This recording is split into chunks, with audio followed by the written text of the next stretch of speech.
As we are all coming into today's meeting, you are more than welcome to have your cameras on or off. There will be a portion of today's session where breakout rooms will happen, so at least having access to turning on your camera will be important and useful during that time. But please ensure that your Zoom name does match the name that you would like on a continuing education certificate, because you will have to take an evaluation for today's session about your overall learning, and that's how we determine if people have attended and what amount of credits they received. So if you need help doing that, please private message me in the chat or email me, and I can help you rename yourself if we need to. My name is Teresa Larson. If you all have never attended one of these sessions before, I am a researcher for the USU Transforming Communities Institute, and I facilitate all of our free continuing education opportunities. If you have any questions about continuing education, please reach out to me, again, either through direct message in the chat or through email. Our presenters don't know anything about it, so they can't help you. So don't ask them those questions. And then along with that, again, you will have to complete a survey at the end of today's session. I leave it open for about a week and a half following the event so that it gives you time to take it, but it must be completed to receive your certificate. Before I introduce our presenters, I will provide the USU land acknowledgement. And that is, as a land-grant institution, Utah State University campuses and centers reside and operate on the territories of the 8 tribes of Utah, who have been living, working, and residing on this land from time immemorial.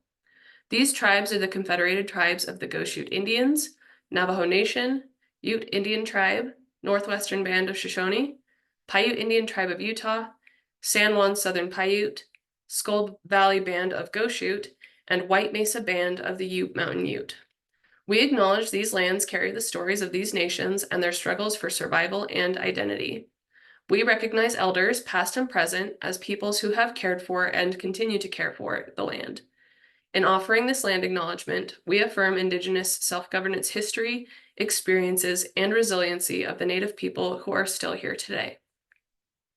So thank you all for joining us. And as a quick introduction to our presenters, we have 3 main presenters. We have Dr. Chris Meyer, who is an associate professor in the social work department and the Extension Community Resource and Economic Development Specialist. She works in rural areas across Utah to create and support programming through Extension that promotes the health and well-being of Utahns. We also have Dr. Julie Gast, who is a professor of health education and promotion and the MPH director at Utah State University, MPH being Masters of Public Health. And then we also have Monty Douglas, who is finishing his master's degree in public health this summer and is looking forward to starting his career as a public health educator. He is passionate about equitable and inclusive healthcare. So thank all 3 of you we thank you for joining us and providing this training, and the time is now yours. Great, thanks, Teresa. I'm super excited to be here. I see so many familiar names and some faces who have your camera on. Yes, hi, Christina. But I'm very excited. We have a lot of information to share today. Julie and I were talking, and we're going to maybe cut some things out if we're running out of time, because we have some great community folks coming on at the end to talk. We want to make sure we have plenty of time for. So I'll talk about those objectives. So today we have just 3 of our team here. So I just want to, thank Monty for carving out time to come today. Unfortunately, Emma Utley, who just graduated with her BSW in social work, was not able to attend, but she put significant work into this project and some of the things we're talking about. And I really want to acknowledge that we have a whole host of students and some other faculty and other departments who have worked on some of the work we're talking about today. And so while they're not listed here, just know some of the things we're going to talk about. There have been a lot of people over the years working with us on this work. So with that, I'm going to hand it over to Julie to kind of talk about our team's history, and just you kind of know, like, hey, we're a trusted source of information and we've been doing this for a little bit. So. Okay, I'll try to be quick because we have a lot to cover. So initially, Chris thought, wouldn't it be interesting if Extension did some sex education programming, which would be excellent, especially outside of this traditional school setting. But in order to really get funding and really develop a program based on the target population's needs, we needed data. And so, fun fact, Utah is one of a handful of states that does not does not allow the youth behavior risk survey that is given out by the CDC in schools every other year to ask any sexual behavior questions. So we literally have no data on the sexual behaviors of our youth, where many other states do. So of course, what we needed is the data. And you cannot ask those questions in the public health school setting. So Chris said, let's do a retrospective survey of college students and ask them about their sexual behaviors and some other things retrospectively. So that's what we did. And that went really, really well. We first did the first survey only at Utah State University, but through all the campuses. And we had great support from the administration, and we had great participation. We had about 1,100 students fill it out, and we had about 25% of our respondents identify as LGBTQ plus people. So that was excellent. We learned a lot. And one thing we learned is, yes, that youth in Utah do have sex outside of marriage. So no surprise there, but now we have the data. And we wanted to fine tune our survey, and we wanted to also focus more on their sex education experiences while they were in high school. So one of the things that to participate in this survey, they had to have gone to high school in Utah. So we sent out the second survey, not only through Utah State, but also through a couple other universities. And again, we got about the same participation rate, and we got about the same percentage of people who identified as LGBTQ plus. Through that data, we've done many, many things and tried to spread the word about it. But our first efforts at programming was a parental program, because our policymakers often assume that sex education is happening in the home. And one of the things we asked our participants if that was happening, and that wasn't necessarily happening. So we want parents to feel empowered to talk to their youth about sex education and sexual topics and sexual health. And so we developed a program in order to do that, and we'll learn more about that later. Then we also wanted to develop a curriculum that could take place outside of the school setting, so we weren't restricted by the state standards and some of the policies and laws that schools have to abide by. And we'll talk more about that program today. And then finally, Monty did an excellent job creating a parent program for parents who have LGBTQ plus youth. And so he'll be talking more about that. So that's our history in a nutshell. Thanks, Julie. And so, yeah, we've been working on some of this work for a while. Don't worry, we're not going to just talk about research this entire presentation, we promise, but we wanted to share a little bit about our team and what we've been working on. And so before we get into, what we're going to talk about today, and we have a fun little video to start with as well, we want to learn a little information about you. And so we just have a couple of poll questions that I want to have you answer. So you should see them now. They're going to be up there for just 2 or 3 minutes. But go ahead and let us know, because we're wondering, do you currently work with LGBTQ plus youth and or their parents?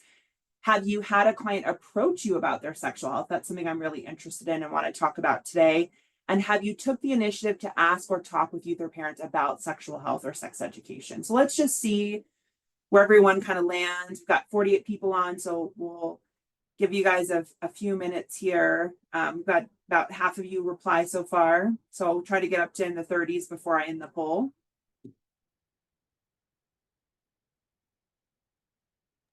Chris, while we're waiting, there's a Yes. question in the chat. Yes. What was the percentage that identified as LGBTQ plus in your retrospective university? Yeah. That's a great question. Thank you, Teresa. So it was about 25% of our sample, which was great because the survey was meant for everybody, right? Which we're not going to get into the methods. We'll have a QR code to the report so you can see it. But for both surveys, it was about 25% of our sample. So that was roughly 250 to 300 young adults. All right, I'm going to go ahead and end the poll here. Let's go ahead and look at the results. So you can see them here. Very impressive. You guys are killing it. So we see, do you currently work with LGBTQ youth and their parents? 68% said they did. 13% said they did in the past, and we have only about 18% who don't currently, which is great. You're here as well, because hopefully you'll find this information helpful for future practice. I think these ones are really interesting, because when I think back to my own practice, I would have maybe ran in fear, or I used to work with teens, and when they talked to me about these like sex things, I was like, oh, I don't know what to say to you. I've come a long way, I promise. But so have you had a client approach you about their sexual health? About 64% have, which is awesome. That means you're a trusted source for them. I think that's great. 36%, for those of you today, we're going to talk about the other side, where it's like, how do we go about talking to youth about their sexual health? And then for the last question, have you took the initiative? 56% said yes, 39% no, 6% said not applicable, because either not working with youth or LGBTQ youth. Awesome. You guys are doing a great job. I know when I was in practice, it was something that I wasn't sure always how to tackle or handle. So hopefully today, some of the things we'll talk about, you'll find helpful. So before we move on and start getting into our objectives and we're going to talk about today, Teresa is going to share her screen, because we're having some audio problems on my end with a video for you guys. Do you want to go and do that, Teresa?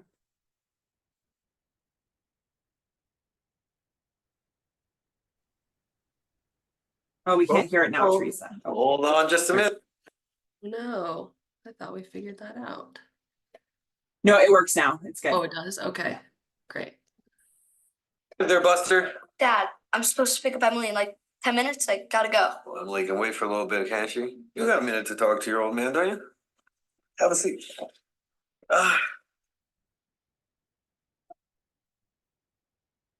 Son, you're not a kid anymore. Oh, no, I go to health class, Dad. I already know all this stuff. Well, they don't teach you about everything in health class. Okay, Mr. Smarty Pants? So just listen. When boys and girls get a little older, they start getting interested in one another, right? And non-binary people, agendered, intergendered, FTX, gender fluid people.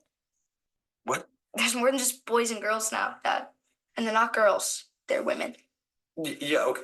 Okay, sure. Well, my point is that sex is it's a very important decision. How are you defining sex? Sex is different things to different people. I guess when a penis goes into a vagina. What if there's 2 men or 2 women or more? More? How would you define sex with multiple simultaneous partners? Or what if somebody's undergone genital reconstruction or is intersex? No, but I'm just talking about normal, straight. Normal. Come on, Dad. Okay, here we go. Let me ask you this. Son, are you attracted to women? Yes, but I'm young. Is Emily a woman? Biologically. Okay, you're attracted to women. Emily's a woman. So if you were to have sex with Emily. I wouldn't just have sex with Emily. We'd have to make that decision together. Homecoming's not an excuse to ignore consent. I'm not saying to ignore consent. I never said ignore consent. You and Emily, right, consensually decide to have sex. Vaginal? Yes, vaginal. Just 2 of us. How many people do you want? Yes, just the 2 of you, Colin. And I'm playing the traditional male role. Go to homecoming. You seem like you really wanted to talk about this. No, I don't want to talk about anything. Ever again. So I can go. Please do. Ow, thank you. Don't forget your corsage. Hey, Dad, Yeah. how do I look? You look very handsome, son. Oh, that's gender coding, but Get out of my house! Have fun.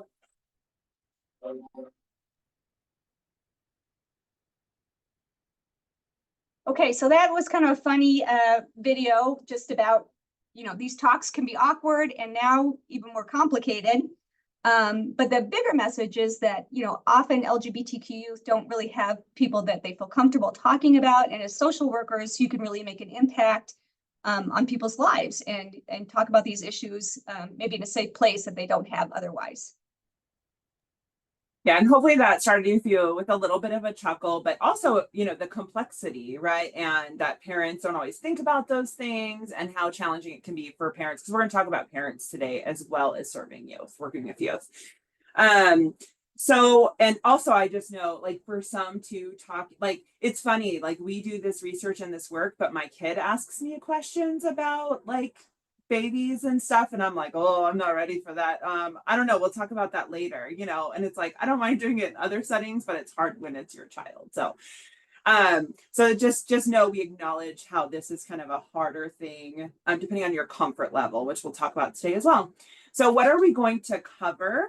So today we're going to cover an overview of sex education in Utah, including policies and kind of the rules in case you didn't know them, because it's really important. I think we assume our young people get this information in school, and maybe they don't. You're going to find out. We're going to describe outcomes of sex education and why it's so important to have like a basic foundation for folks to have healthy, sexual behaviors in the future.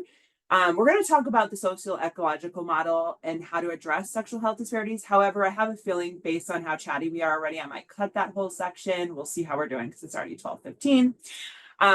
We might get to a bias activity. At the very least, I'll talk to bias and reflection on working with LGBTQ youth and their families and making sure that's a part of your common practice.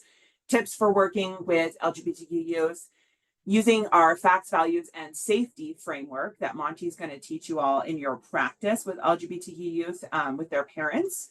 And then finally, we have the last 30 minutes reserved for some community visitors. We're going to be talking about their work to maybe inspire some of the things that you do in your own communities.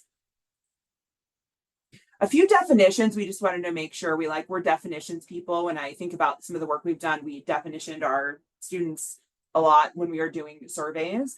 Just making sure everyone's clear. LGBTQ plus, that's lesbian, gay, bisexual, transgender, queer, any orientation that's considered not heterosexual. I think that is not heterosexual. For parents, we'll call them parents, but just know it can include guardians, caregivers, family of choice. We just use parents for simplicity, but know that that's a very complex thing for LGBTQ youth. And so parents can refer to so many like caregiving roles, right? And then just thinking about sexual health, because we're going to be talking about that today and what that definition looks like. So I pulled this from the World Health Organization. So it's a state of physical, emotional, mental, and social well-being in relation to sexuality. It's not merely the absence of disease or dysfunction or infirmity. I can't say that word right. Sexual health requires a positive and respectful approach to sexuality and sexual relationships, as well as the possibility of having pleasurable and safe sexual experiences free of coercion, discrimination, and violence. So you can see already sexual health itself even has a complicated definition. So with that, I'm going to pass it over to Julie to give us some important information about sex ed in Utah. Okay, I'm going to give an overview of sex education in Utah. The state, we do have a health education core standards that covers sex education, and I was part of revising those several years ago. It's under the Human Development Core, if you ever want to check that out. And so kind of an overview of what sex education is like. And maybe you have some kids that have had sex education in public schools, and it might have been different than what we're talking about because different schools will approach it a little bit differently. So while it would be ideal that every school taught the core standards to a T, that's not necessarily what's happening in Utah. So all sex education is in theory required in all schools, but the curriculum goes through LEAs, which is local educational agencies. And that could be a school board, that can be a school district. When you talk about charter schools, they're their own LEA, and they approve what's going to happen in the school based on the state core. So it's important to know that no school can teach more than the state core, but they can teach less or they can teach nothing. So that's an important thing to think about. The other thing that all schools must do if they do cover the sex education unit, they have to have parents opt in. And that happens, I can't remember, it's 2 or 3 weeks prior to the sex education unit. And parents must sign a permission slip allowing their students to participate. And we're only one of a few states that do that. And you can see that could be problematic. If that permission slip does not get back to the school, then that student cannot participate in sex ed, even if the parent wanted them to do so. Our sex education standards are based on abstinence. We're considered an abstinence plus state in the way that we can also cover contraception. But again, schools do not have to do that, but it is the emphasis is always on abstinence. The part of the state core does cover refusal skills. However, it does not cover consent. So that's a different set of skills, and consent is not part of the state core and are not allowed. The information must be medically accurate, which is good because not all states stipulate that. And teachers can answer sex education questions to an extent. So if a student says something and it's not accurate, it's factually incorrect, or they ask you a question that can be answered in a factual way, then in theory, the teacher can answer that question. The types of questions that teachers cannot answer are what we call how-to questions.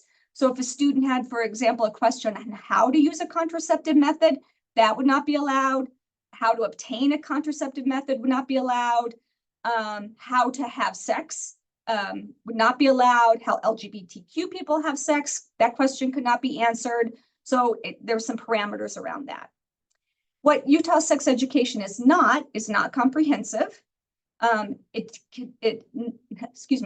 mandated to teach the state standards, as I said before. If you do teach to the standards, again, you can't go over the standards, but you can go below the standards. And there's no stipulation that you have to include instruction on sexual orientation or gender identity in the state. Okay, why sex ed matters for LGBTQ youth? Many reasons. A recent study found that LGBTQ individuals are up to 3 times more likely than straight cisgender individuals to have unplanned pregnancies before the age of 20. And this is surprising to people because they think, oh, if you are LGBTQ youth, that's not a concern, but that's not accurate. So everybody needs to know how to prevent unplanned pregnancies, regardless of how you identify in terms of your gender identity. 23% of new HIV diagnoses are among young men ages 13 through 24 who identify as gay or bisexual. So that's pretty amazing. However, the rate is probably higher than that because only 7% of LGBTQ, it's getting a tongue twister here, youth get tested for HIV.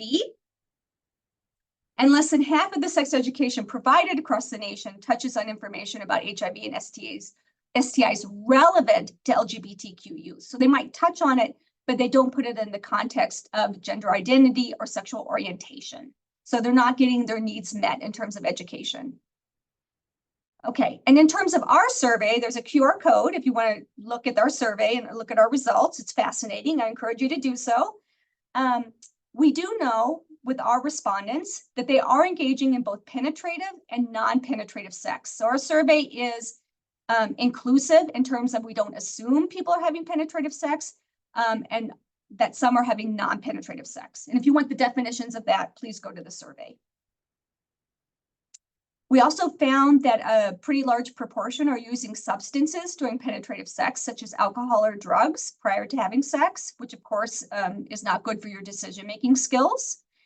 And almost 78% reported using condoms to prevent STIs during at least one sexual activity. So not necessarily consistently, but at times. And we asked them about sexting. And in terms of our population that we're talking about today, yes, they have higher rates of that than their heterosexual counterparts. Yeah, and Monty just dropped in a mini report we made. If you can't open it, let us know. Monty might need to drop the actual file in and not the link because they might not be able to get into Box Monty. So you might just need to drag and drop it into the chat. So, all right, we'll move on here. Excellent. Okay, this is kind of a complicated chart here, but I'll just summarize it. We did, of course, ask about gender identity of our participants, and then we asked them to talk about their sex education experience. And in a nutshell, what we found consistently when we asked about those experiences is that if you were not a cis female male, your perception of your sex ed experience was much more negative and your needs were not being met. So they reported not being exposed to information about sexual orientation or relationships in an unbiased manner, for example. They were not exposed to information about exploring their sexuality. And they strongly disagreed that that was done in an appropriate way. Decision-making about having sex, all these kind of things were not taught well in general, our respondents said, but definitely your gender identity impacted how you perceived your sex education experiences. Great, thanks, Julie. So hopefully taken together, you see, we have this maybe not so great picture of what's going on with sex education. Youth may or may not get it. It's for sure not inclusive. It's not comprehensive. Now, I do want to point out before we get into it, because it sounds pretty bad, there are some great orgs out there doing community sex education, especially we found in the urban areas. The rural is very lacking, but we know Planned Parenthood has been trying to get out to some of the rural areas. Some of the local health departments do, the TOP program, which we're not going to talk about today, but there are options, but they're limited, right? So it makes it really hard for our LGBTQ youth to have a good source of information. So today we're going to talk about some ways in which hopefully you can engage as a social work practitioner, regardless if you're doing individual practice or community practice. We're going to talk about all ends of the spectrum, but quite quickly, because in 13 minutes, I want to hand it over to Monty to talk about something you can use in your practice tangibly. So how can you help? So one thing I encourage you to also, you're probably already doing this, but really thinking about our clients holistically, and that sexual health is just one piece, right, of that health. So for instance, this is the SAMHSA wellness wheel. We use this a lot in our substance use work and recovery work, but we would see then within the sexual health falls within several of these dimensions of health. So not ignoring sexual health as an important component to identity and growth as a young person, making sure we're, not avoiding it because it's kind of a harder topic, knowing that our young people really need that support since they're maybe not getting it at school, maybe they don't feel safe at home, and maybe they don't have a community org or someone available to them that can be a trusted source. So always thinking about what's the whole view of my client. So I'm encouraging everyone to really work across multiple levels as a social worker. So often as an educator here in the social work program, students are like, I want to be clinical. And I think there's been a shift in it the last couple of years. Some of the students, past students who are here today might agree with this, where you want to be clinical, but you recognize you're going to be working across the spectrum. And I would really encourage everyone to do that, especially in our rural communities. It is an all hands on deck situation. We need everyone, not just staying in their small role in a clinical agency. We need, and I don't mean that to minimize a position, but, we need you doing a little bit of everything across the spectrum, right? It's very important for our LGBTQ community. So at the micro level, we're going to talk about LGBTQ affirming practice in social work in a second, but provide a safe space. And one thing that I'll talk about is about your org is that often we say we're allies and we're gender, we're LGBTQ affirming, but we don't do the work to make sure our org is affirming. So, do the work to not just appear as an ally, but make sure your policies and practices align with that and things like that. So we'll talk about it. Provide youth with inclusive and medically accurate information. So one thing we heard in a lot of qualitative work responses we saw where, people didn't see examples of themselves, that lack of inclusion and comprehensive education really didn't work for people. They didn't see examples like themselves. So trying to look for those good sources of information will provide some to you. So that when you're talking with a young person or their family or friends or whoever, that you have inclusive and medically accurate information that works for that person. We're going to talk about resources and provide some larger ones that we know of and some Cache Valley specific ones, but really providing and finding those LGBTQ youth resources that are inclusive of their needs, and doing some work on your own, especially in the rural communities that some of you come from where you're like, oh, I don't know if we have any of those. Starting to do some work to try to find those really important allies and providers that do that affirming care. And then finally, we're going to give you some skills today to work with parents, but in Utah, the belief is really that sex education happens in the home. We have surveyed multiple years, and young people who didn't get education from their parents thinks that parents should be doing it. more than other sources, the classroom is like the only other higher place they should be getting it other than healthcare professionals. And they're also saying they're not getting them from healthcare professionals. So that's why it is so important to equip parents with the skills to talk to their young people.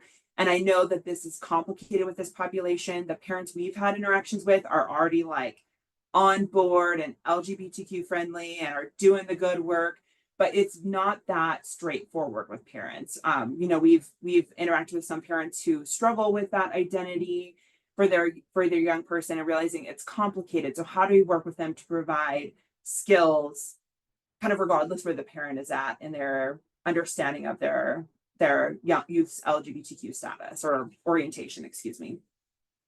So quickly at the community level, we're going to have several coalitions talk today, and these are newer coalitions that have started locally, but maybe you don't have one in your community. Maybe this would be a good time to start one. So hopefully the couple of folks here to talk about that today will inspire you to think about maybe we could mobilize about LGBTQ health and addressing sexual health disparities in our community. So that's one option. Advocate for local policy. So Julie talked to you about LEAs.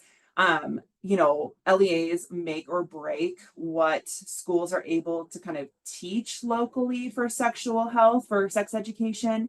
And so maybe you could join, you know, that effort in some way, or write letters or kind of hound the folks on the school board about it.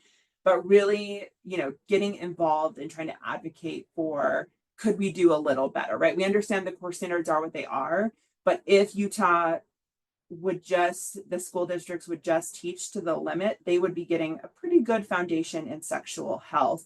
But we just have heard so often from young people, they're just not getting that. Provide community education opportunities. We're going to talk about one opportunity for you to consider that you could teach in your own rural community today. We have a curriculum just ready-made for people to use for free that anyone can use if they want. And then just a real quick plug on using a collective impact approach. So for instance, if you've started this coalition or a member of a coalition, how do you use collective impact as a way to make demonstrable changes in the outcomes of young people? Very, very briefly here, for macro, pay attention what's going on in the legislature. We've had some very harmful policies come through. I've only been in Utah for 6 years. Every year something terrible comes through, and I just think it can't get any worse, and it does. I mean, that's just I'm just speaking my experience, not the social work program. But it's been very upsetting as a researcher and supporter of LGBTQ folks. And so really trying to keep track of that and, you know, be engaged in the legislative process by reaching out to your person who's representing you, right? All right, so we don't have time for this activity, but really quick, I want to encourage you in your own practice to make sure that you are examining personal bias and working with LGBTQ youth and their families. So make sure you are doing the work to doing some personal bias and reflection. It's really important in our work, even if we feel like we're already there, we're an ally, we're doing affirming care, that we really stick with that cycle of examining our own personal bias on a regular schedule. Go ahead, Julie. Was there a question? Oh, thanks, Monty. All right. So moving on here, let's talk about working with LGBTQ youth in our final 6 minutes before we hand it over to Monty. So I'm going to go pretty quickly here. We've already talked about this, but making sure your org and your work is LGBTQ affirming, put in the work, don't just say you're affirming, make sure that your org and your practice is actually doing that hard work they're supposed to be doing, right? So I have these 4 basic guidelines and working and doing a LGBTQ affirming practice in social work. So stay curious in your work, make eye contact, watch your body language. These are ones we all know as social workers, and use open-ended language. So as you're in your practice, and I mean, I think these feel true for all people we work with, but make sure that we are letting our clients be the expert, letting them guide our conversation, exploring their experience and how they define things and what they call things. I really encourage you to do that. And then when things are not medically accurate, trying to educate, like, oh, I think we actually maybe call it this, and this is what this is, or let me clarify that for you, you're on the right track, but it's this other, you know, medically accurate thing, right? So making sure we're going back to that. All right. So specifically, I just wanted to provide a couple of ideas when you're working with LGBT youth, and the survey we did or the poll at the beginning showed, you know, you guys are doing the great work, and really bringing it up with youth already. You're great. I would have struggled, you know, 10 years ago when I was doing that work, but don't be afraid to bring it up. That's a way of signaling to youth that you are someone who wants to talk about that. You want to support them. Like, you're not being a nosy Nelly and just being like, oh, tell me about so-and-so and how that's going, or have you used a condom lately? But I think it's okay to signal to them that you are a safe adult to talk to, that they can share with you, and that it is a safe, non-judgmental place to kind of share their experiences and what they're wondering about. And if they have questions, so they have a safe person they can talk to if they don't feel like they have someone to go to. So I have just a couple of examples, like, we haven't really talked about your sexual health in the past, and I wanted to make sure that you knew that I'm here for you to talk to if you have questions or anything you want to talk about. So that's probably how I would bring it up if it was me. And then I have another example of like, oh, I learned about this new thing in the news, or, you know, from this training, I wanted to bring it up with you and see what you thought. So just trying to figure out a natural way to bring it into your practice if youth are already not talking to you about their sexual health. And this will come up in Monty's presentation in 3 minutes. Oh my goodness. So don't shut down their conversations. I think when you're not comfortable or ready for a question, try to signal to them, like, I still want to answer this. I'm not ready right this second. Let me come back to this next week after I've done a little bit of research. Tell me what you're thinking about it, right? So not shutting down conversations when you're not ready to have them. Maybe just delaying them slightly in a way that's still affirming and welcoming to the person.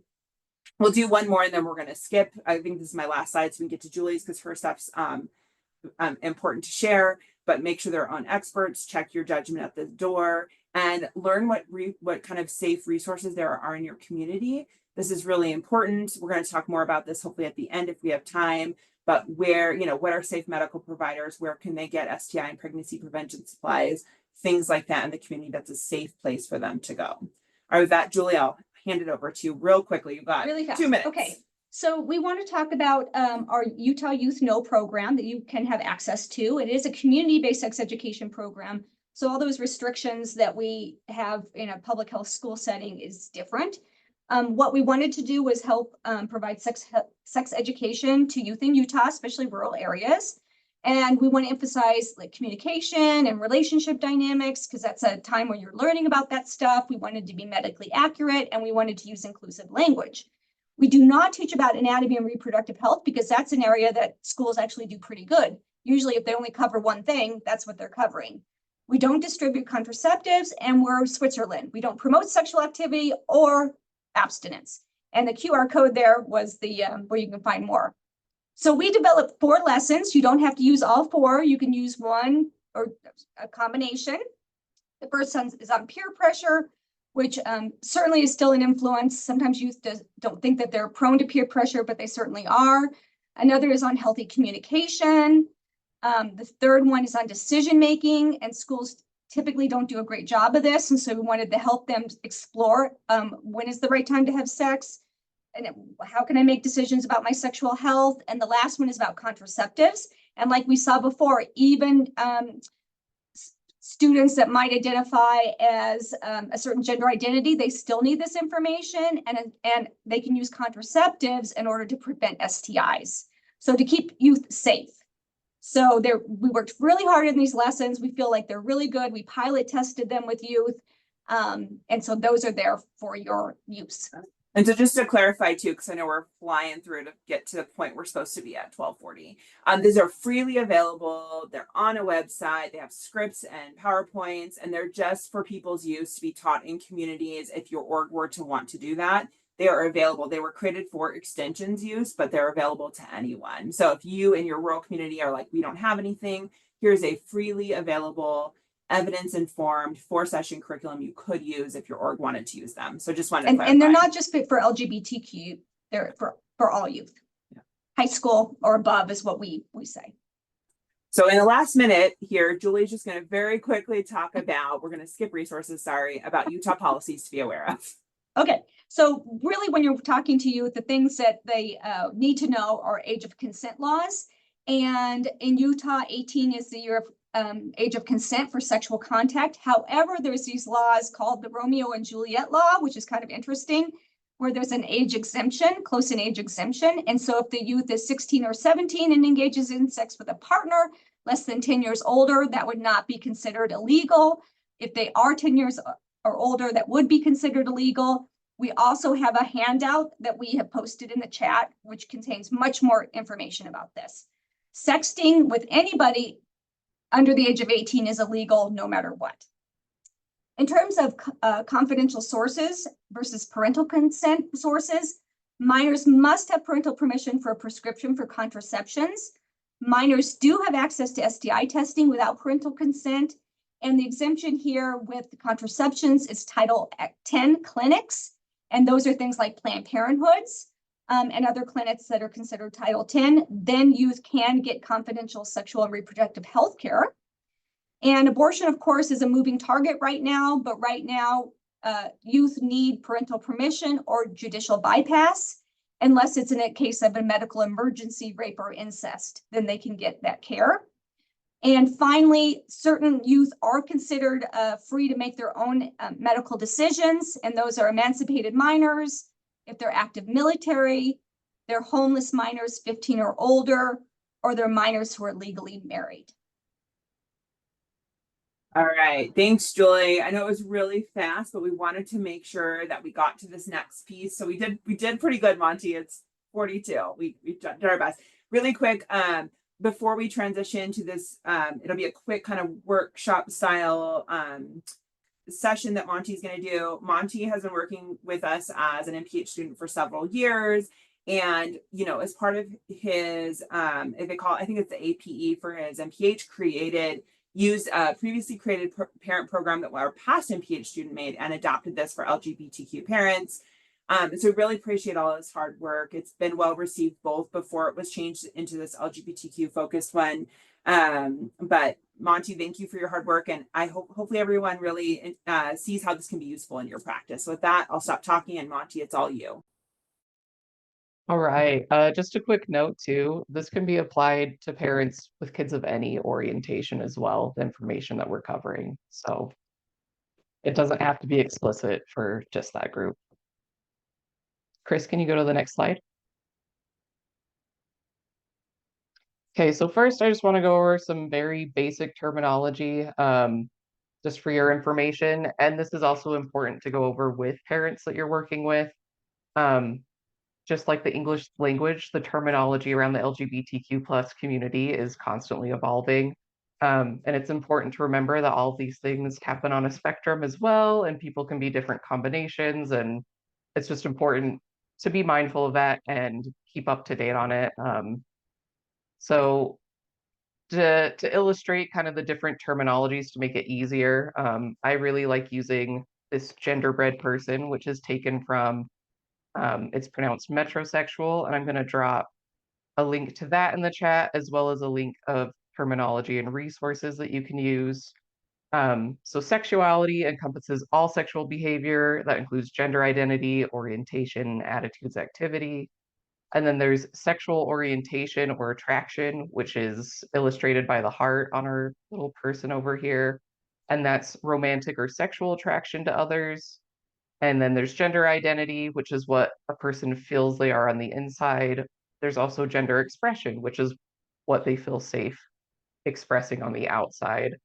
And then there's also sex assigned at birth. This can be male, female, or intersex. And with intersex, that's also a spectrum.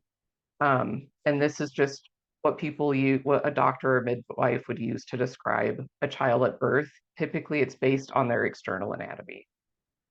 So those are very basic, and they all happen on a spectrum.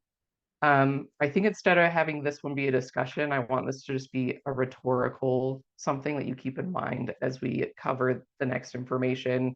So have you had any clients that are parents ask you for advice on how to support their LGBTQ plus children, and how do you think it went? And now we're going to jump into a tool to kind of help if that happens in the future. So this tool is called Facts, Values, Limits. With the limits, I like to emphasize that it's safety limits. It's not that you're trying to limit the youth's behavior, but more give them a structure for safety. This was taken from Amy Lang's Birds, Bees, and Kids, and I'm also going to drop that in the chat. Super useful and super easy to remember. So first, we want to state the facts. So if a youth is coming to you asking questions, you want to make sure that you are stating the facts using accurate language and age-appropriate terms. So a quick example of this, let's say a child asks, what's a French kiss? You would just very basically say, a French kiss is when two people kiss with their mouths open and use their tongues. It can also be referred to as making out if it's going on for a while. So then in addition to the facts, you also want to share your values. Your values reflect your personal beliefs about a topic. When covering this with a client who is a parent, you may want to share a list of values to help them figure out what is important to them. Then an example of using this, again, with the French kiss question would be, French kissing to me feels like a very intimate thing to do, and I don't think this is something somebody should do just for fun, and it's not something you have to do even if you're in a relationship. This answer is going to be different for everyone based off of what you value. And then finally, after sharing the facts and values about different topics, you want to set some age-appropriate safety limits with your children. So an example, again, with the French kiss question would be, I think French kissing is okay for someone your age, but please be careful of who you're doing it with because you can get diseases like herpes, cold, strep throat, flu, or mono, all of which are unpleasant. And again, this is going to vary on the age of the child and the activity that's being discussed. So then when we put it all together, again, answers are going to be very different. I wanted to show two answers to the same question. So this question is kind of a big one. When should I have sex? An example of this one could be, I believe that having sex with someone should only be done between two consenting adults that are married to each other. Choosing to wait until marriage is a way you can avoid STIs, unplanned pregnancy, and have a special sexual relationship with the person you love. However, your safety is my top priority, so please come to me with any questions or if you need any resources whenever you become sexually active. But then another example of an answer to the same question could be, the choice to have sex for the first time is very personal. There's no set age, but it's important to remember that sex between an adult and a minor is never okay. Having sex with someone is a big responsibility. There are risks for sexually transmitted infections and pregnancy. And I encourage you to wait to have sex until you've found someone that you love and loves you too, and is respectful of boundaries. So as you can see, these two vary in the values. One is really emphasizing, I think you should wait till you're married, and the other is just saying, you can do it whenever, but be safe, pretty much. And so it's really important when you're teaching this to parents to help them figure out what they value, how they would want to word answers to their children. And then another example that's a little bit more specific. So let's say a 17-year-old daughter is asking their parent, do I need to worry about getting pregnant or catching an STI if I identify as lesbian and I'm only having sex with women? So with this answer, it would be really important to go into the terms of, okay, are you having sex with people who were assigned female at birth who have like female genitalia, or are you having sex with women who were assigned male at birth? And again, those answers are going to vary depending on the situation. But an example could be, okay, well, if your partner is assigned female at birth, you still need to worry about protection against its STIs. And then if your partner is assigned male at birth, you need to worry about using Do you some know where sort the of birth hoe is? control option. I need the hoe. Do you know?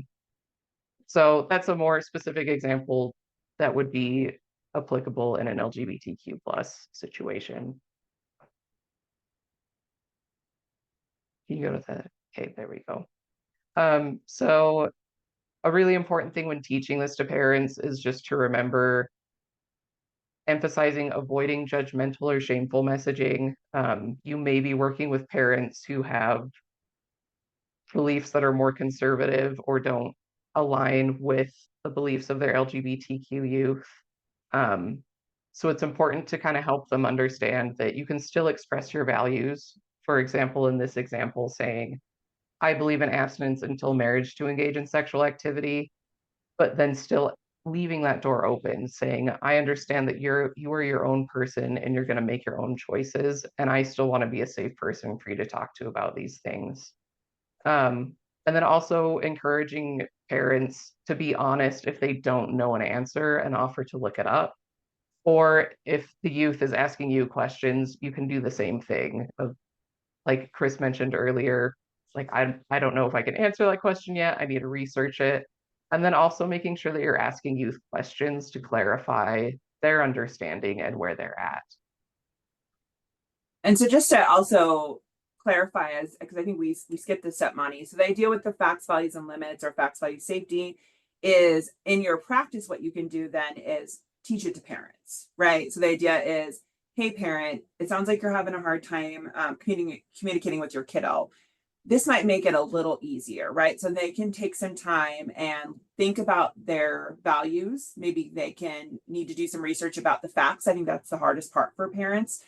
Because for instance, we were in doing a pilot of this before, and this was with just a general sample, and we found like some parents weren't sharing factual information with their kids. They were saying some really interesting cultural things that they took as fact, but maybe weren't like medically accurate facts. So helping parents understand, like, this is what a fact is. This is, you know, these are some values that you should consider and decide what your values are, and some limits. And we found that this works really well in the Utah culture because of, you know, our religiosity. And it works for folks that maybe are not part of the predominant religion or culture here. So just, you know, in your practice, the idea is, how can you then take facts, values, and limits and help parents use that to communicate more effectively with their young person? Okay. Sorry, Monty. Thanks for clarifying that, Chris. I'm also going to drop some practice scenarios that you can use as you're teaching this tool to parents. You could be their child asking the question in these scenarios and help them navigate, okay, they asked me this question. How do I use facts, values, limits to answer this question? Great. And we only have, we have about 7 minutes, so we want to transition to our community folks who are visiting. But we do want to give you an opportunity. I know you've been sitting here listening to us. It's been like a fire hose. We talk fast, you know, have all kinds of things we didn't get to talk to about that we wanted to. We do want you to interact with your peers and colleagues. So we're going to put you in breakout rooms. There'll be 5 of you. You guys can just chat. But maybe talk about how applicable you think this could be in your practice. Maybe practice, like, how could you use facts, values, and limits? And what would that conversation maybe sound like when you're trying to introduce it to a parent? So I'll go ahead and break you out into your rooms, and then I'll drop a question in the chat. Hopefully that will come to your rooms on what to talk about. But just take 5 minutes to chat, talk about how you could implement it in your own practice, any concerns you have, or anything like that. It's a safe space to talk to colleagues to work it out. So I'll break you guys out right now. All right, you guys, I think, you know, and I'm sorry. I'm one of those people so gendered and like uses guys, and I just have never like been able to cure myself. So I apologize for being gendered. But I hope you had a nice conversation in your group. I'm sorry that was so quick. Maybe in the future we'll do more of an intensive workshop. I was talking to Teresa about like how we had high expectations to talk a lot about a lot of things, and just talked really, really quickly about a lot of things and didn't get to everything. But we do hope a lot of this was introductory and helpful, and you had some interesting conversations in your breakout rooms. So we wanted to next move into the reason why we were in such a rush was I really think there's a lot of great work going around the state in the LGBTQ youth area. And I really wanted to showcase some of the work being done and really to maybe inspire you to consider an effort you can join, an effort you can amplify, an effort you could start in your own community if you don't have something similar. And I do recognize all of our friends here today that are are visiting are mainly from the Cache and Wasatch Front area. But I was I might have been dragging my feet a little and took a little while. So I'm thankful for these people for saying yes, because I asked last minute. But there are other efforts going on in other areas. But I know areas where there's really not much going on, and because I work across the state with Extension. So I do hope you'll listen to what folks are talking about and really be inspired by the work they're doing and consider how you can do something to really contribute to this important work to, really address health disparities in the state and to really improve the sexual health of our young people. So with that, I am going to first have Devin Gold speak, and she is going to, and I'm sorry, okay, good, you got your pronouns, Devin. I was even going to use they, them, but she, her pronouns. Devin's going to talk about the Cache LGBTQ collective, and our guests know that they have about 3 to 5 minutes to speak, so that everyone, we have 4 different groups speaking today, so they have plenty of time to speak. So that, I'll stop speaking, I'll stop sharing my screen, Devin, so you can, I'm gonna mute myself. You know how hard that is, Devin, for me, but I'm gonna.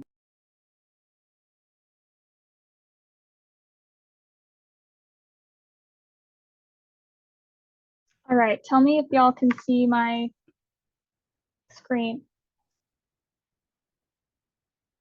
Okay, deal. So yes, my name is Devin Gold. I use she, her pronouns. I'm a queer individual here in, I technically live in Millville, but here in Logan, Utah. And I'm going to talk a little bit today about the Cache LGBTQ collective. I wrote down my thoughts because, like Chris, I will also talk, and you can reach me anytime and I will gladly chat with you. But so here's some basics about us. So how we started.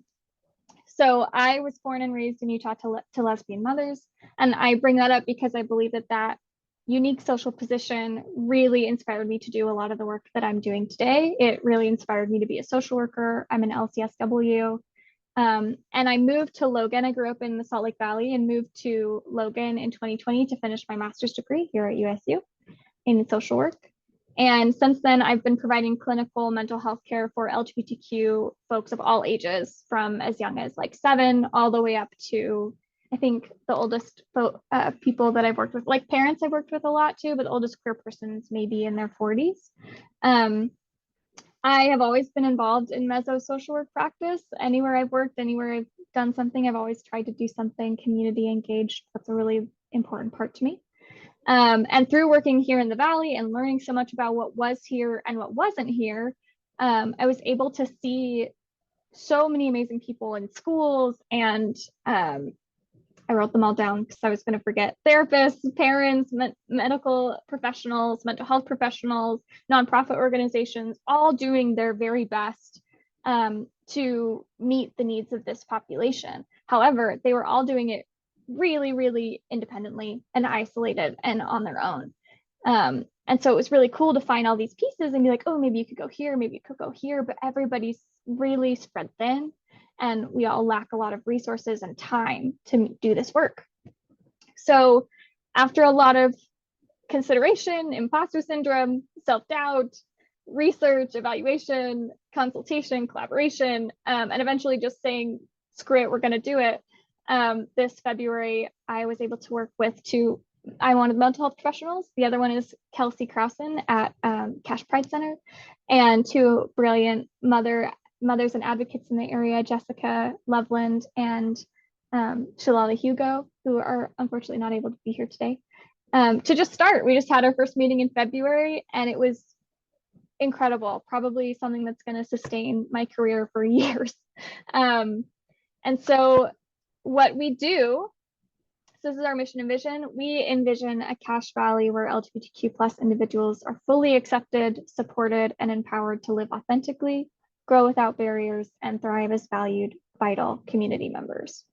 So how we're going to do that, the Cache Valley the Cache LGBTQ collective cultivates a sustainable network of support for LGBTQ folks by fostering resilient networks of community-led support and like strengthening those support networks and systems, providing easily accessible resources and knowledge, facilitating collaborative initiatives, what's already existing, and then supporting it to grow bigger and more successful, and mobilizing collective action to meet LGBTQ plus needs as they arise. what that actually looks like is this. So I have like bullet points and fun things and more fancy words for you, but this is like really what we're doing is we have created all of these things. So started with last year, our inclusive family picnic, where we got to meet so many amazing people and hear about their needs. We did a bunch of like focus group, but like casual conversations about what they needed, what they wanted. This year we started the Rainbow Connection newsletter that goes out sharing resources.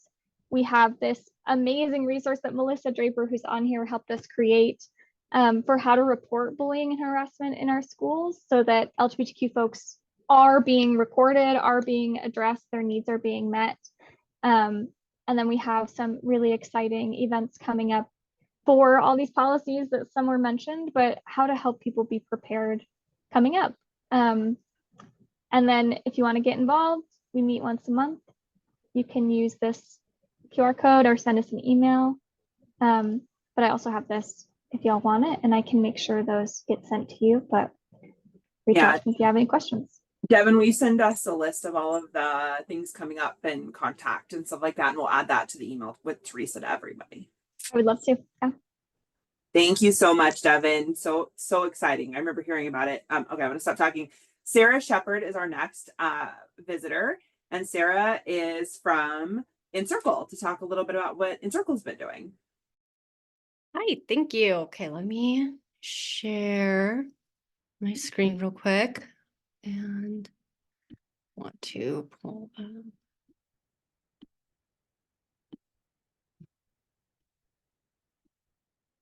Let's see. Okay, can y'all see my screen? Okay, perfect. Okay, so yeah, I'm the community engagement manager for Encircle. Encircle is a nonprofit LGBTQ plus resource center. We primarily work with LGBTQ plus youth and young adults, so ages 12 to 25, and their parents and family members. But we do have resources, therapy services, things like that for queer adults, as well as younger kids, younger than 12. Little bit about me. I identify as a lesbian.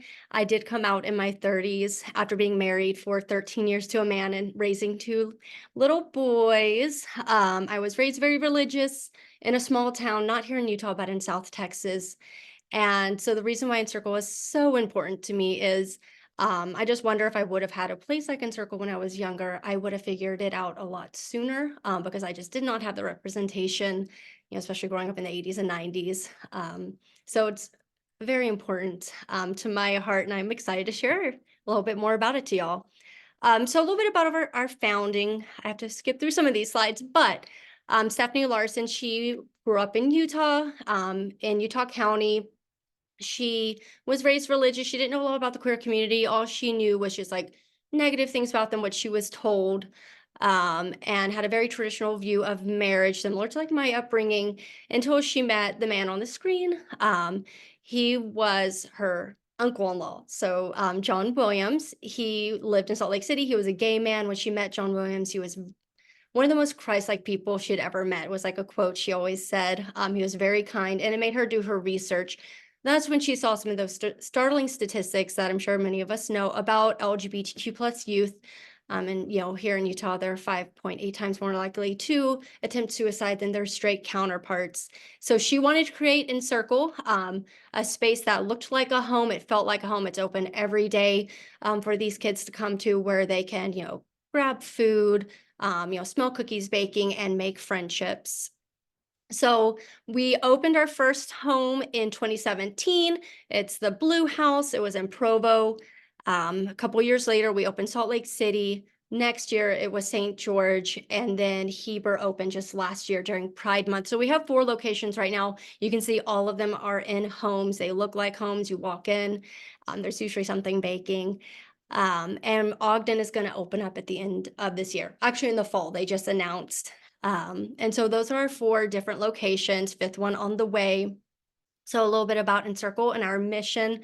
So we have a motto at Encircle. It is no sides, only love.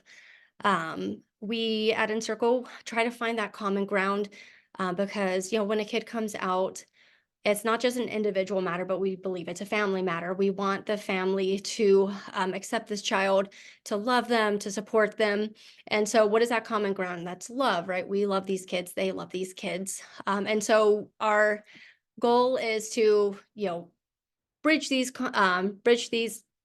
gaps between two different communities, ignite conversations, and hopefully one day see that every LGBTQ plus youth and young adult is thriving. Okay, so a little bit about our approach at Encircle. So first and foremost is therapy. Even as like a cis het person, it's hard to find a therapist that you can relate to. When I first had my kids, and I identified as straight, and I was struggling with postpartum depression, I wanted to find a therapist who I could relate to, and I was like, okay, well, I want to be a woman. Okay, so kind of like already smaller pool, and I was like, okay, and I want them to, be a mom so they can relate to me in that way, and then a little bit smaller pool. So queer individuals, it can be harder to find a therapist that is LGBTQ plus friendly and specializes in that type of therapy, knows about like struggles that maybe that community deals with. So we offer therapy at all 4 of our locations, in person and online. We accept most insurances, plus Medicaid. If someone does not have insurance that covers therapy, we don't want that to be a reason they can't find it or get it. So we do offer free and low cost therapy. They just apply for it on our website. We have a grant program thanks to many of our donors who donate specifically to therapy to keep those costs down. A safe space. So like I said, all of our locations look like homes and feel like homes. We have friendship circles, which are like support groups. They are organized by age and or identity. We have youth and family programs. It's like art night, music night, writing night. Like I said, we're open every day, Monday through Friday, and some Saturdays. That's when we have those programs. We also have groups that meet up that are parents and adult allies of an LGBTQ plus person. Those meet a couple times a week. We do education and training, and then mentoring and community. So we do a lot of community events, a lot of programming around like helping LGBTQ plus youth and young people learn skills that they need to like help navigate life. So like I said, Monday through Friday, we're open 3 to 8 p.m. So those like after school, after work hours. We have programs that are for ages 12 to 18, and then ones for young adults, and then ones for those older adults. That way everything's kind of organized. People can like find their community, those friendships. And so a little bit more about friendship circles, because outside of therapy, these are probably our most attended and most popular programs that we have. We have them every day of the week, usually 2 to 3 friendship groups that meet each day. And you can kind of see on the screen, this is a snapshot. Each Encircle home roughly runs on this schedule. I know the Heber home, it doesn't have as many activities right now since it is newer. As they get more guests coming to their home, they will add more of these weekly activities. So you can see we have family dinners, we have writing nights, art night, music night, fun Fridays. All of these activities are free. They do not have to sign up for it. They can just drop in, take a class. If they want to just come and hang out and not do a program, that's fine. They can come hang out, grab something to eat from our kitchen, hang out in the music room. Our parent programs and adult allies, those happen on Tuesdays. One is at 12, where we provide them with lunch. It's like a support group. And then Connect is at 7 p.m. That one, we usually have a speaker come and like share something with the parents, different backgrounds, mental health, education, just people who, have a presence in the community. And then our friendship circles, you can see them kind of listed out right there. We try to hit everybody under the rainbow, but we have a lesbian friendship circle, gay, male, bisexual, pansexual friendship circle, a non-binary one, a youth friendship circle that meets Wednesday and Thursday, and a young adult one.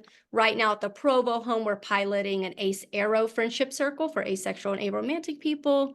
Friday, we have a Q BIPOC for queer people of color, and then a transgender friendship circle. And Sarah, we need to move on to the next partner, community partner. Perfect. So if there's any information you want to send to the group, just let me know and I can get it out to. No, that was like the last slide. So perfect. And I can put the website in the chat. Perfect. Thank you, Sarah, so much. Yep. And next we have Joe Leary and Melissa Draper, who are talking about youth Shakespeare and also a little bit about Mama Dragons. All right, I'll go ahead and go first. I'm Joe Leary and I, along with Melissa, direct Logan Youth Shakespeare, which is not an LGBTQ focused group. But it happens there, the support of these teenagers and youth. So we focus on producing Shakespeare plays in their entirety. We talk about all of the things in them. This provides a lot of opportunity to talk about sexual issues, about healthy relationships. We've started inviting CAPSA every time. CAPSA is Citizens Against the, it's about preventing abuse. Anyway, they come and speak to our actors about all of the things that are coming up in these plays. And I think that's a really great connection for the youth to have so that they are familiar with CAPSA should the need arise in the future. And they already have some exposure to those services, which LGBTQ youth are pretty vulnerable in that situation. Shakespeare, luckily, is full of sex jokes and terrible relationship examples. So we have plenty to talk about. And this also gives actors an opportunity to try out different things. So we cast gender blind if, you know, somebody who is assigned female at birth wants to play a male character. That happens all the time.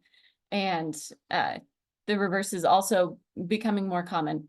So they can try out, you know, being Mistress Quickly and having a bra and boobs. And it's a lot of fun for the actors. And it's a very non-threatening thing because they're just playing a part. We also do a lot of sitting in a circle and sharing our names and pronouns. And the expectation is that everyone will be respected in that. And also that they can change their mind, that they can see if they like something there in a safe and supportive environment.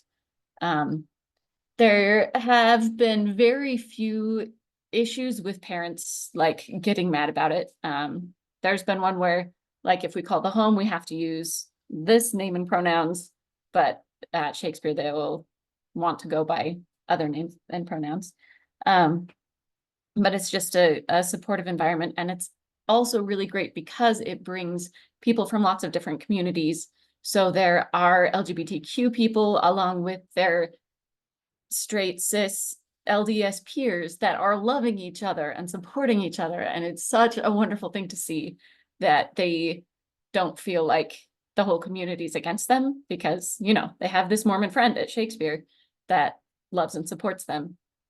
And so although that wasn't our goal, we really love that. And once that sort of thing is cultivated in an organization, it continues as part of the culture and it gets passed down, which is really great.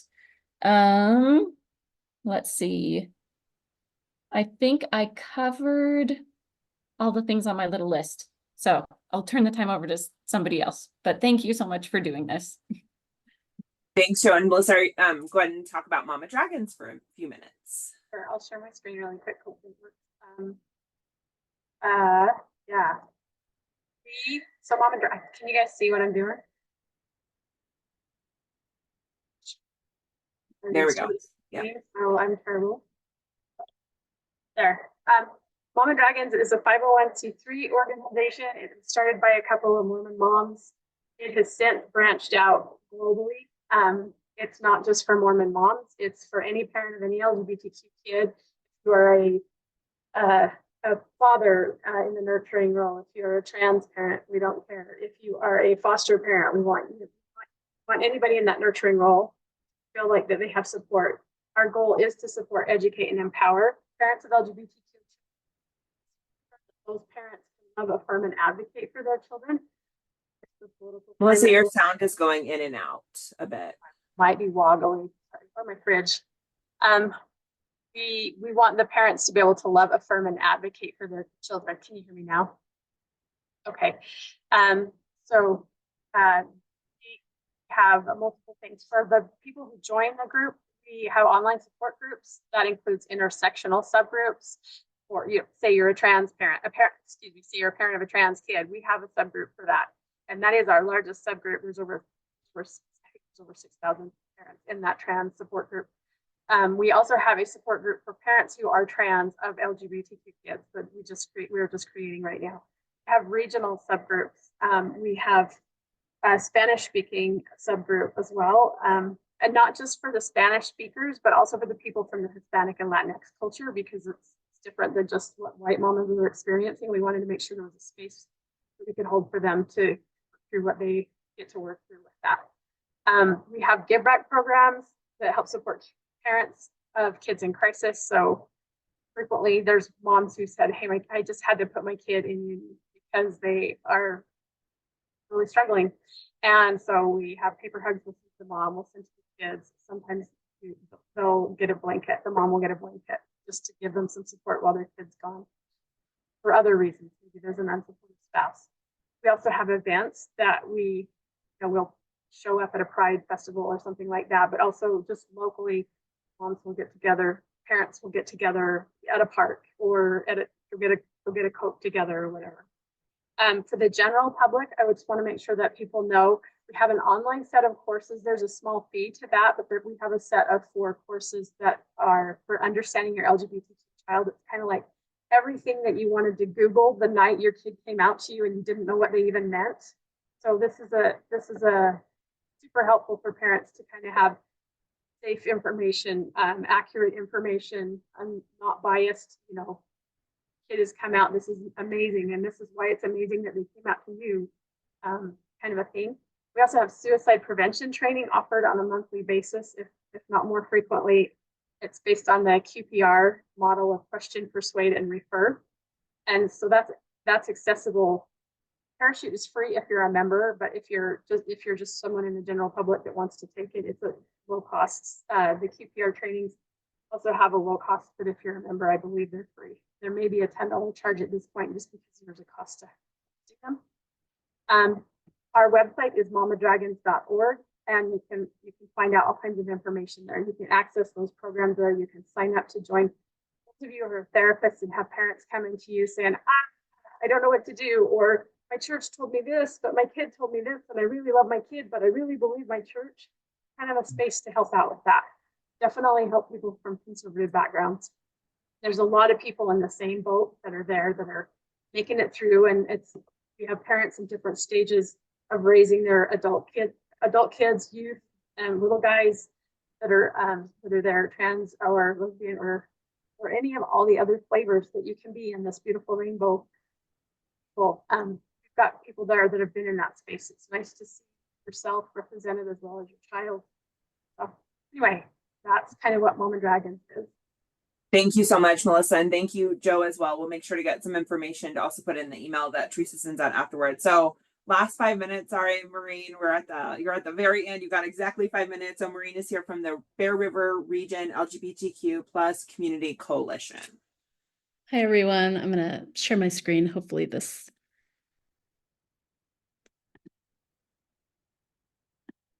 Can you all see that? Let's see.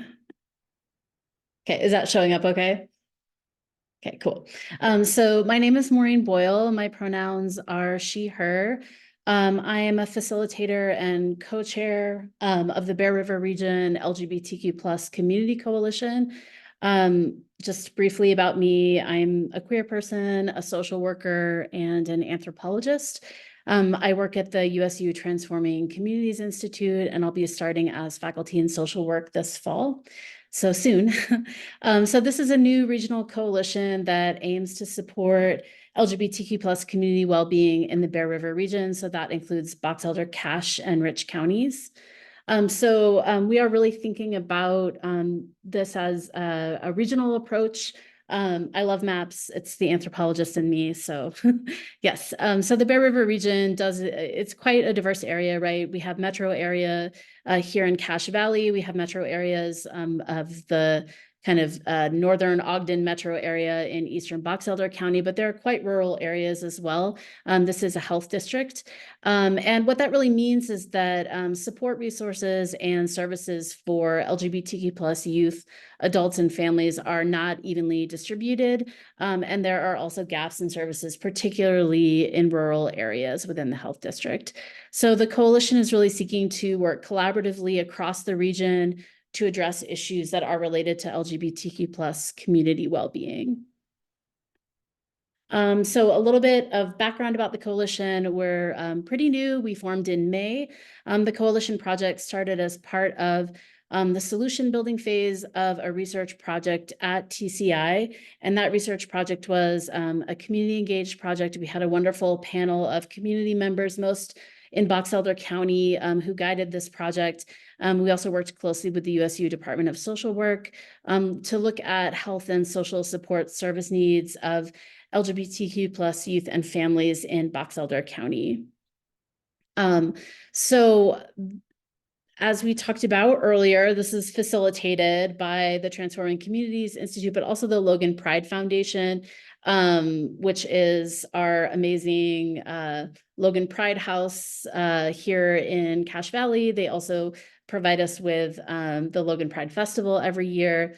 They're an amazing organization. So the coalition is broad-based. We welcome coalition members who are LGBTQ plus community members, parents, families, and allies of LGBTQ plus folks, educators in K through 12 and higher ed, and also providers in mental health, physical health, or social services. And the aim here is to support LGBTQ plus community well-being through health equity and community building efforts across the region. So our vision is of a flourishing intersectional community that empowers LGBTQ plus individuals to learn, grow, and live a life of self-determination. We do meet every third Wednesday. If you are interested in participating, please send me an email. Our next meeting is coming up in August. It'll be on the USU Logan campus. We do those hybrids, so there's a Zoom option. And then you can also join the coalition's Facebook group to keep up to date on what we're doing. And please also come visit us at the Logan Pride Festival. We'll have a table and are hoping to host an event for Logan Pride Week as well. Thank you so much for having me today. Thanks, Maureen. And really, really quickly, I know, Teresa, you need to wrap it up and we can just stay on and do questions after. But thank you so much to Devin and Sarah, Jill, Melissa, and Maureen for all coming on and giving time out of their day. You know, we, Julie and Monty and I planned to be here, but I really appreciate y'all hopping on, and hopefully it inspired you, everyone listening at home, to think, what could I be doing? Or, oh, I want to join that effort, or things like that. I just really, really appreciate it, and hope you got something from them today. So Teresa, I'll give it to you since I know you need to do official things. Yeah, no, you're good. Thank you so much for everyone who participated in today's session. I put the link to the evaluation in the chat. I will also send it in our follow-up email because we're going to be gathering some of these additional pieces from our community partners. You might not see that for a couple hours or potentially even until Monday. So just keep an eye out for that. And if you want to take the evaluation now, the link is there. As a reminder, you do have to complete the evaluation to receive your certificate. So please, it takes like 5 minutes. It's not intensive. It's not a grade. It's just to understand your experience in today's session and help us improve into the future.